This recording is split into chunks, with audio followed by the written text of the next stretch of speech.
আসসালামু আলাইকুম। আমি নাসিফুল হাসান। সবাইকে আমার grow with grow digital with Nasiful চ্যানেলের পক্ষ থেকে স্বাগতম। আপনাদেরকে জানাই আমার নতুন আরো একটি ভিডিওতে স্বাগতম। তো এই ভিডিওতে আমি আলোচনা করব essential skills for becoming A top digital marketer in 2026। মানে হচ্ছে, আপনি যদি 2026 সালে এসে একজন টপ লেভেলের ডিজিটাল মার্কেটার হতে চান, তাহলে আপনার কোন কোন স্কিল থাকা বাধ্যতামূলক। তো চলুন, এই ভিডিওতে আমরা এটা নিয়েই আলোচনা করব। ওকে। তো এখানে আমি বেশ কিছু পয়েন্ট নিয়ে আলোচনা করব। তো যার মধ্যে প্রথমেই রয়েছে, প্রথমে না, এখানে আসলে যেগুলো রয়েছে সেগুলোর মোটামুটি কম বেশি সবগুলোই আমাদের হয়তো একটু বা জানা প্রয়োজন, বা কম বেশি জেনে রাখাটা আমাদের আম, ভালো। তো আমি যদি এখানে বলি কোন কোন বিষয়গুলো জানা প্রয়োজন, তো তার মধ্যে আম, প্রথমেই আসে, প্রথমে না, এটা আপনি আপনার মতো করে ভাগ করে নিতে পারেন, বা আপনি যেটা প্রেফার করেন। এখানে বেশ কিছু স্কিলসের নাম বলেছি: মেটা ads, Google ads, web analytics and conversion tracking. ঠিক আছে। আম, যদি বলতে চাই তাহলে আপনি, অনেকেই বলে যে আমি কোনটা দিয়ে শুরু করব। দেখুন, আপনি কোনটা দিয়ে শুরু করবেন এটা ডিপেন্ড করছে আপনার উপরে। অনলাইনে এখন অনেক রিসোর্স অ্যাভেলেবেল রয়েছে। আপনি অনলাইনে যাবেন, দেখবেন, দেখে যখন মনে হবে যে না, আপনি কোনটা পছন্দ করছেন, আপনার কোনটা ভালো লাগছে, সেটার উপর ডিপেন্ড করে আপনি সিলেক্ট করবেন আপনি কোনটাই করছেন, কোনটা আপনার কাছে পছন্দ হচ্ছে। লাইক, এমন যদি হয় যে আপনার কাছে পছন্দ হচ্ছে মেটা অ্যাডস, আপনি মেটা অ্যাডসের কিছু ভিডিও দেখবেন, আপনি মেটা অ্যাডসের কিছু ওয়ার্কশপ দেখবেন। আহ, আমি বলছি তো, অনলাইনে এগুলো অ্যাভেলেবেল, অনেকের কাছেই আপনি পাবেন। সো যখন আপনি এগুলো পাবেন, পাওয়ার পর আপনি যাচাই করবেন আপনার কাছে আসলে কোনটা ভালো লাগছে। এমন হতে পারে আপনার কাছে মেটায়ার্স ভালো লাগছে, আপনি মেটায়ার্স শিখবেন। আপনার কাছে গুগলার্স ভালো লাগে, গুগলার্স শিখবেন। সো ইটস ডিপেন্ড কোনটা আপনার কাছে ভালো লাগছে। সো যেটা ভালো লাগবে সেটা থেকে শুরু করবেন, ঠিক আছে। সো 2026-এ যদি আপনি টপ লেভেলে ডিজিটাল মার্কেটার হতে চান, আপনাকে যেটা শিখতে হবে, মেটা অ্যাডস শিখতে হবে, গুগল অ্যাডস শিখতে হবে, web analytics and conversion tracking শিখতে হবে, ঠিক আছে। এখন আমি তো বলছি যে যে কোনো একটা শিখবেন, তাই না? তাহলে আবার সবগুলো শেখার কথা কেন বলছি, দেখুন, আপনি যখন মেটায়ার শিখবেন, অনেক ক্ষেত্রে দেখা যায় আমাদের মার্কেটিং একটা আছে, মার্কেটিং মিক্স। তো ওই সময় কিন্তু আমাদেরকে গুগল অ্যাডস বা অন্যান্য ট্র্যাকিং সম্পর্কেও কিন্তু নলেজ রাখতে হবে। নলেজ রাখলে কি হবে, আমরা যখন অডিট করব আমরা কিন্তু ভুলগুলো বুঝতে পারবো যে আমাদের এই ভুলগুলো কোথায় রয়েছে। আর যখন আমরা ভুলগুলো বুঝতে পারবো, তখনই কিন্তু আমরা সেই ভুলগুলো সংশোধন করতে পারবো, তাই না? সো আমি বলবো যে অ্যাটলিস্ট একটা স্কিলে বা একটা জিনিসে টপ লেভেলের টপ নচ স্কিল গ্যাদার করতে হবে। আর বাকিগুলোতে অ্যাটলিস্ট এভারেজ এতটুকু ধারণা রাখতে হবে, যাতে করে আমরা জিনিসটা আরো বেটার ওয়েতে ডিস্ট্রিবিউট করতে পারি, বা আমরা যেন ক্লায়েন্টকে ভালো মতো সার্ভিস দিতে পারি। সো ধরুন, আমরা মেটা অ্যাডস শিখবো, গুগল অ্যাডস শিখবো, web analytics and conversion tracking শিখবো। দেখুন, যদি আপনি পেইড মিডিয়া অ্যাডভার্টাইজিং নিয়ে কাজ করতে চান, মেটা ads, Google ads, web analytics and conversion tracking, এটা কিন্তু একটা প্যাকেজের মতো কাজ করবে, ঠিক আছে। সো আমাদেরকে এই প্যাকেজটাকে মাথায় রেখে কাজ করতে হবে। সো নাম্বার ওয়ান হচ্ছে Meta ads, number two Google ads, number three হচ্ছে web analytics and conversion tracking, ঠিক আছে। সো এটা প্যাকেজ আকারে শিখে ফেলবেন।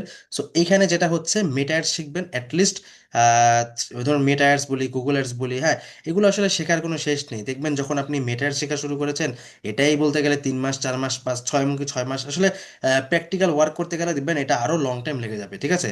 গুগল অ্যাডসও সিমিলার। তো তারপরও ধরে নিচ্ছে মেটা অ্যাডস যদি আপনি শিখেন 4 মাস, গুগল অ্যাডস শিখবেন 4 মাস, web analytics and commercial training শিখবেন 4 মাস। সো টোটাল কিন্তু 1 বছর কিন্তু এগুলো শিখতে শিখতেই সময় চলে যাবে, ঠিক আছে। ওকে। সো এই তিনগুলো হচ্ছে টুল ভিত্তিক কাজ, ঠিক আছে। টুল ভিত্তিক কাজের পাশাপাশি আমরা যেটা শিখবো হচ্ছে মার্কেটিং স্ট্র্যাটেজি এবং প্ল্যানিং কিভাবে করতে হয়। দেখুন, মেটা অ্যাডস বলি, গুগল অ্যাডস বলি, ওয়েব অ্যানালিটিক্স বলি, এগুলো কিন্তু সব টুল ভিত্তিক কাজ, টুলের মাধ্যমে আমরা কাজ করতে হয়, ঠিক আছে। সো আমি যদি বলি মেটা অ্যাডসে কি করবো, আমরা মেটা অ্যাডসে যাবো, ওইখানে গিয়ে আমরা ক্রিয়েট ক্যাম্পেইনে করে সেল ক্যাম্পেইন দিব বা যাই হোক। অ্যান্ড গুগল অ্যাডসে যাবো, ওইখানেও কিন্তু আমাদের অনেক অবজেক্টিভ হচ্ছে পারফরমেন্স ম্যাক্স, সে তারপর ডিমান্ড জেন, এরকম সার্চ ক্যাম্পেইন, এগুলো আমরা করতে পারি। বাট কখন, কোন ফানেলের মধ্যে আমাদেরকে এটা যাবে, কখন কোন অ্যাড যাবে, কোন ক্রিয়েটিভটা যাবে, কিভাবে আমরা কবে কোন ক্রিয়েটিভটা প্লেসমেন্ট করব, কোন অ্যাডসেটে কতটুকু বাজেট দিব, কোন গুগল অ্যাডের ক্যাম্পেইনের জন্য কতখানি বাজেট রাখবো, কোনটা আমাদের টপ ফানেল, কোনটা আমাদের মিড ফানেল, কোনটা আমাদের বটম ফানেল। দেখুন, এটা যদি আপনি বুঝতে চান আপনাকে কিন্তু স্ট্র্যাটেজি অ্যান্ড প্ল্যানিং মেকিং করাটা শিখতে হবে। এখন যদি স্ট্র্যাটেজি এবং প্ল্যানিং মেকিং করা না জানেন, তাহলে কিন্তু উপরের যে তিনটা কাজ, এটা কিন্তু পারফেক্টলি আপনি অ্যালাইন করতে পারবেন না। দেখুন, আমরা বর্তমানে টুলসের কাজ আমরা সবাই কম বেশি জানি, এটা নিয়ে কোনো ডিবেট নেই, বিকজ চারপাশে মেটা ads expert, Google ads expert, এই এক্সপার্টের কিন্তু আমাদের শেষ নেই এবং আমরা সবাই কম বেশি জানি। বাট প্রবলেম ইজ, আমরা যেটা জানি না সেটা হচ্ছে, ধরুন আমি যদি বলি যে গুগল অ্যাডস, ধরুন মেটা অ্যাডসের কথা বলি, একটা ক্যাম্পেইন ডিজাইনটা কিভাবে করতে হবে, লাইক এই যে ক্যাম্পেইনে একটা স্ট্র্যাটেজি প্ল্যানিং কিভাবে করতে হবে, লাইক আমার নিউ অডিয়েন্স কিভাবে আসবে, নিউ অডিয়েন্স থেকে আমরা এঙ্গেজ অডিয়েন্স কিভাবে করবো, সেই এঙ্গেজ অডিয়েন্সকে কিভাবে আমরা কাস্টমার রূপান্তর করবো, বা এটার মানে কিন্তু এটা না যে আমি অ্যাওয়ারনেস ক্যাম্পেইন রান করবো তারপরে এঙ্গেজমেন্ট তারপরে আমরা সেলস, এভাবে না। দেখুন, এটার একটা প্রসেস আছে। যদি আমি আমি একটু জাস্ট এমনি ভেঙে বলছি, মেটা অ্যাডস করি, তাহলে যদি আমাদের অবজেক্টিভ হয় সেলস, তাহলে আমরা সেলস অবজেক্টিভ দিয়ে শুরু করবো, ঠিক আছে? সো এইভাবে করে আমাদেরকে না এটাকে একটা প্রসেস মেনটেন করে কাজ করতে, বাট এই প্রসেসের ভিতরেও কোন টাইপের কন্টেন্ট দিতে হবে, কোন স্ট্র্যাটেজি মেনটেন করতে হবে, রিটার্গেটিং রিটার্গেটিং না কিভাবে হবে, এই যে যাবতীয় বিষয়টা না, এটা হচ্ছে স্ট্র্যাটেজি প্ল্যানিং এর মধ্যে অন্তর্ভুক্ত। এই বর্তমানের এই এআই এর যুগে আপনি যতটা বেটার স্ট্র্যাটেজি প্ল্যানিং মেক করতে পারবেন, আপনার ক্যাম্পেইন তত সাকসেসফুল হবে। বিলিভ মি, আপনি যদি এই স্ট্র্যাটেজি অ্যান্ড প্ল্যানিংয়ে ফেল করেন, তাহলে দেখবেন আপনি আপনার ক্যাম্পেইনকে সাকসেসফুল করতে পারবেন না। এবং এটা কিন্তু বর্তমানে কিন্তু এই জিনিসটাই হচ্ছে, যে অনেকেই তার ক্যাম্পেইনটা সাকসেসফুল করতে পারে না, জাস্ট বিকজ অফ তারা প্রপার স্ট্র্যাটেজি অ্যান্ড প্ল্যানিংটা মেক করতে পারে না।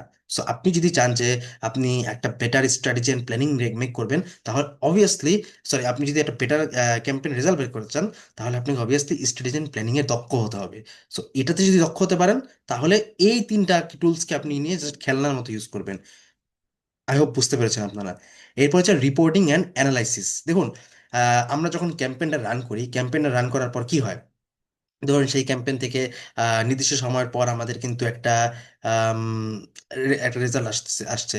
ধরুন, আমরা দেখতে পারি কতখানি প্রোডাক্ট ভিউ হচ্ছে, কতখানি অ্যাড টু কার্ট হচ্ছে, সেই অ্যাড টু কার্ট থেকে বিগিন চেক আউট বা পারচেস পর্যন্ত যে কাস্টমার যে জার্নিটা, সেটাও কিন্তু আমরা ম্যাপিং করতে পারি, দেখতে পারি। এখন আমাদের কাজ কি তাহলে? এখন আমাদের কিন্তু কাজ হচ্ছে যে এই যে আমরা যে সেগুলো দেখছি, এই ডাটাগুলো দেখে রিপোর্টিং করে এগুলোকে অ্যানালাইসিস করা। লাইক, কেন, কত কত পার্সেন্ট মানুষ আমার অ্যাড টু কার্ট থেকে পারচেসে যাচ্ছে, কেন মানুষ অ্যাড টু কার্ট থেকে পারচেসে যাচ্ছে না, কেন তারা ড্রপ করছে, বাউন্স রেট কত পার্সেন্ট, এই যে এই বিষয়গুলোকে যখন আমরা সিটিআর কেন কম বা সিপিসি কীরকম হাই না লো, এই যে যখন আমরা এই ডেটাগুলো পাবো, রিপোর্টিং ডেটাগুলো পাবো, তখন এগুলোকে না আমাদেরকে ধরে ধরে ওয়ান বাই ওয়ান অ্যানালাইসিস করতে হবে। অ্যানালাইসিস করে কি করতে হবে, দেখুন, আমরা কিন্তু যখন আমরা একটা ক্যাম্পেইন রান করি, তখনই কিন্তু আমরা বুঝতে পারি না যে এটাতে মানে কেমন হচ্ছে বা হবে। অনেকদিন রান করার পর যখন ওটা থেকে একটা বেটার আউটপুট আসে, তখন কিন্তু আমরা স্কেলিং করব। এখন স্কেলিং করতে হলে কি করতে হবে, আমার কাছে ডেটা থাকতে হবে। যখন আমি দেখব একটা রিপোর্টিং থেকে ওইখানে আমার যথেষ্ট পরিমাণ ডেটা এসেছে, সেই ডেটার উপর বেস করেই কিন্তু আমি এখন স্কেলিং করবো, অর্থাৎ তখন কিন্তু আমি অ্যানালাইজ করে তখনই আমি স্কেলিং পার্টে যেতে পারবো। আর এছাড়া কিন্তু আমি যেতে পারবো না। সো এই রিপোর্টিং অ্যান্ড অ্যানালাইসিস করে আমাদেরকে অবভিয়াসলি নিতে হবে, যে দেখতে হবে যে এটা আসলে কতখানি কাজ করছে, বা এটাকে আমাদের নেক্সট ক্যাম্পেইনে এটাকে আমাদের প্রপারলি ইউটিলাইজ করতে হবে। সো যদি এটাকে আমরা প্রপারলি আমরা আমরা যতখানি রিপোর্ট দেখে রিপোর্ট মেক করে এটাকে অ্যানালাইসিস করে যতটাকে আমরা ইউটিলাইজ করতে পারবো, ততই আমরা একজন বেটার মার্কেটার হয়ে উঠতে পারবো। আর এরপরের পয়েন্ট হচ্ছে customer nurturing and retention strategy. দেখুন, কাস্টমার আনলাম, বাট সেই কাস্টমারকে, এখন আমরা একবার কাস্টমারকে ধরলাম, ধরার পর সেই কাস্টমারকে আবারও কিছু কেনানো, এখন তাকে নার্চার করা, ঠিক আছে? এই জন্য আমরা সিআরএম, সিএলএম, এই সফটওয়্যারগুলোর মাধ্যমে তাদেরকে customer life cycle management ready করে তাদেরকে আমরা আসলে লং রানের জন্য রেডি করা। লাইক, আমরা কি আমাদের কি টার্গেট থাকবে কি একটা কাস্টমারকে একবার পেলাম, বিক্রি করলাম, শেষ না। একটা কাস্টমারকে বারবার নার্চারিং করে তাকে আমাদের অন্যান্য প্রোডাক্টের সাথে ইন্ট্রোডিউস করিয়ে তাকে আমরা বেটার ওয়েতে আমরা তাকে আরো অন্যান্য প্রোডাক্টগুলো ইন্ট্রোডিউস করাবো, ঠিক আছে? একটা মার্কেটিং বা বিজনেস একটা কথা আছে, একটা কাস্টমার একবার যখন মানে একটা নতুন কাস্টমারকে আমার প্রোডাক্ট কেনানো হচ্ছে, একজন পুরনো কাস্টমারকে যে আমাকে জানে তাকে কেনানো বেশি সহজ। কারণটা কি, তাকে যদি আমি আর বেটার একটা কিছু কেনাতে পারি, তাহলে কিন্তু সে কিন্তু পরবর্তীতে আবার আমার কাছ থেকে কিনবে। সো আমাদেরকে এটাকেই ফর্মুলা হিসেবে ধরতে হবে, যে যাদেরকে আমি একবার কিনিয়েছি, হতে পারে সেটা আমার ট্রিপ আর প্রোডাক্ট বা লিড ম্যাগনেট দিয়ে আমি জাস্ট নর্মাল একটা প্রোডাক্ট কিনেছি, এরপর তাকে ওই ভ্যালু দিয়ে তাকে আমাদেরকে পরবর্তী স্টেজে নিতে হবে। এইখানে তাদের হচ্ছে নার্চারিং করে, life customer life cycle management এভাবে করে আমাদেরকে রেডি করতে হবে, তাকে আমাদেরকে পরের স্টেজে নিয়ে যেতে হবে।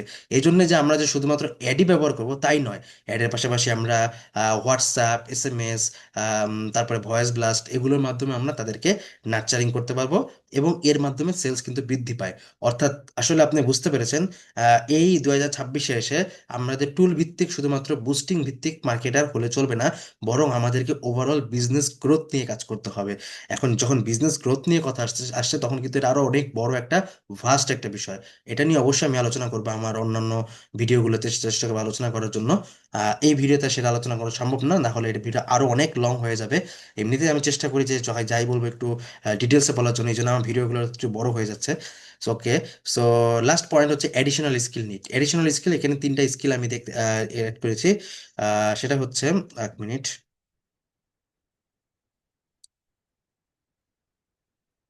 আচ্ছা, এডিশনাল স্কিলের মধ্যে তিনটা তিনটা স্কিল আমি যুক্ত করেছি। কমিউনিকেশন স্কিল, আমাদেরকে অবভিয়াসলি আমাদের কমিউনিকেশন স্কিলে দক্ষ হতে হবে, কেননা বর্তমানে আমাদের অবভিয়াসলি যে আমাদের ক্লায়েন্টের সাথে কমিউনিকেশন করতে হয়, আমাদের কাস্টমারের সাথে কমিউনিকেশন করতে হয়। সো অ্যাজ এ মার্কেটার আমাদের অবশ্যই কমিউনিকেশন স্কিলে দক্ষ হতে হবে।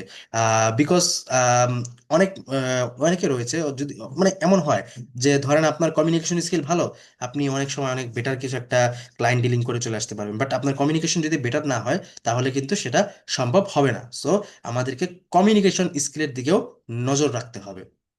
ওকে, এরপর হচ্ছে বিজনেস আর ইন্ডাস্ট্রি নলেজ। দেখুন, এই যে মার্কেটিং স্ট্র্যাটেজি প্ল্যানিং এর কথা বললাম, এইখানে যদি আপনি সাকসেস পেতে চান, আপনাকে কিন্তু বা আপনি যদি প্রপার একটা মার্কেটিং স্ট্র্যাটেজি প্ল্যানিং রেডি করতে চান, আপনাকে কিন্তু যেই বিজনেসের জন্য আপনি মার্কেটিং স্ট্র্যাটেজি অ্যান্ড প্ল্যানিং করবেন, সেটার সম্পর্কে কিন্তু আপনার একটা প্রপার বিজনেস আর ইন্ডাস্ট্রি নলেজ রাখতে হবে, ঠিক আছে?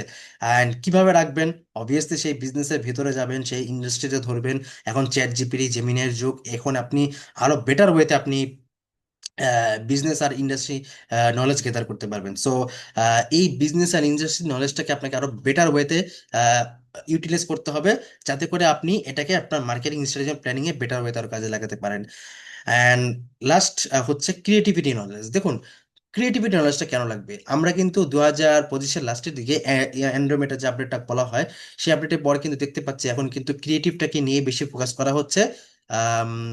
সো এই যে ক্রিয়েটিভ নিয়ে নিয়ে যে এখন একটা ফোকাস করা হচ্ছে, সো এই ক্রিয়েটিভিটি নলেজটা এই কারণে বলা হচ্ছে, আপনি যদি জাস্ট বুঝতে পারেন, দেখুন আপনাকে কিন্তু ক্রিয়েটিভ বানাতে হবে না অ্যাজ এ মার্কেটার, বাট আপনি যদি একটা প্রতিষ্ঠানে জব করেন, বা আপনি যদি মার্কেট মানে কনসালটেন্ট হয়ে থাকেন, তাহলে কিন্তু আপনার কাস্টমারকে কিন্তু বোঝাতে হবে যে দেখুন, আপনার এই ক্রিয়েটিভটা এই কারণে কাজ করবে না, এই কারণে কাজ করবে। দেখুন, আমার আস্তে আস্তে আরো অনেক ভিডিও আসবে, আমি বলবো কি টাইপের ভিডিও আমাদের করতে হবে, কিভাবে আমরা ক্রিয়েটিভ ডাইভার্সিফিকেশন করব, এই বিষয়গুলো নিয়েও আমি আলোচনা করবো ইনশাল্লাহ। বাট এই জন্য আমি বলছি যে ক্রিয়েটিভিটি নলেজটাকে রাখতে হবে। মানে ক্রিয়েটিভ মানে আমাদের ভিডিও বানাতে হবে না, ইমেজ বানাতে হবে না, বাট বুঝতে হবে যে এই ইমেজটা কি কাজ করবে কি করবে না, কেন না করলে কেন করবে না, বা আমাদের কাস্টমার যখন আমরা ভিডিও বানাবে তখন আমরা তাকে গাইডলাইন দিব, দেখুন আপনি এই ওয়েতে বানাবেন বা ওই ওয়েতে বানাবেন না, তাহলে কাস্টমার সেই গাইডলাইন পেয়ে সেই ভিডিও বা সেই কন্টেন্টটা রেডি করতে পারবে। সো আমাদেরকে মার্কেটার হিসেবে এতটুকু নলেজ রাখতে হবে। সো আমি জাস্ট একটু সামারি করে দিচ্ছি। সো 2026 সালে যদি আমরা একজন টপ লেভেলে মার্কেটার হতে চাই, তাহলে আমাদেরকে মেটা ads, Google ads, web analytics and conversion tracking, এগুলো তো অবভিয়াসলি দক্ষ হতে হবে। স্পেশালি একটা বিষয়ে চরম মাত্রায় দক্ষ হতে হবে, আর বাকি বিষয়গুলোতে অ্যাটলিস্ট মিড লেভেলে দক্ষতা রাখতে হবে, যাতে করে আমরা ওই বিষয়গুলো নিয়ে বুঝতে পারি। এরপরে মার্কেটিং স্ট্র্যাটেজি প্ল্যানিং সাজাতে সাজাতে দক্ষ হতে হবে, অ্যান্ড রিপোর্টিং অ্যান্ড অ্যানালিসিস পাওয়ার থাকতে হবে। আর এরপরে কাস্টমার নার্চারিং অ্যান্ড রিটেনশন স্ট্র্যাটেজিটা আমাকে বুঝতে হবে।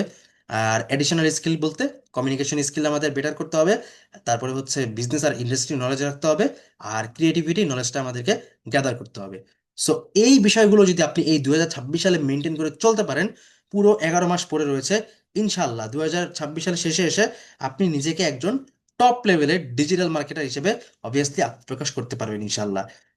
ইনশাল্লাহ বলা যায় এটা যে শুধু 2026 সালে কাজ করবে তাই না, বরং নেক্সট ইয়ারগুলোতেও এই বিষয়গুলো এইভাবেই কাজ করবে ইনশাল্লাহ। সো আই হোপ আমি আপনাদেরকে বেটার একটা ইনফরমেশন দিতে পারছি আমার ভিডিওগুলোর মাধ্যমে। যদি মনে হয় যে আমি আপনাদেরকে আমার ভিডিওগুলোর মাধ্যমে আমি আপনাদেরকে হেল্প করতে পারছি, তবে অবশ্যই আমার চ্যানেলটা সাবস্ক্রাইব করে দিবেন।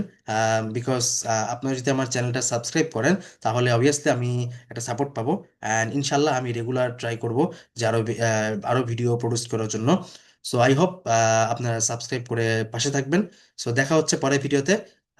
আজকের মতো এখানেই আহ, এতটুকুই। সো দেখা হচ্ছে পরের ভিডিওতে। আসসালামু আলাইকুম।